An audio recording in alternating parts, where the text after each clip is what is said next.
चला बघा, आपण भाजी तयारी केलेली आहे. काय भाजी बनवणार आहे ते बघा. कांद्याची पात, हे लसूण, हे कांदा, हे टोमॅटो, शिमला मिरची आणि हे बघा काय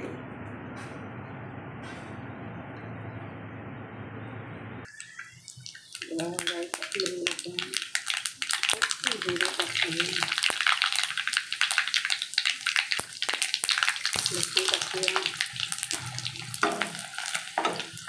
कांदा टाकला, तेल जास्त होते काय करायचं भाजीला, ओला कांदा टाकलेला,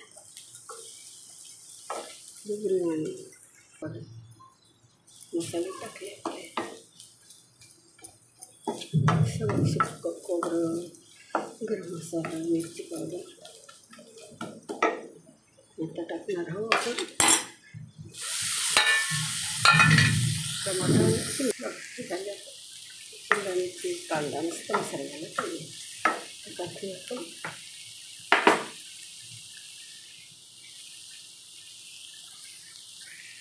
पनीर झालं टाकलं. चला बघा, झालं ना आपलं मस्त मिक्स पनीर, शिमला मिरची, टोमॅटो, कांदा.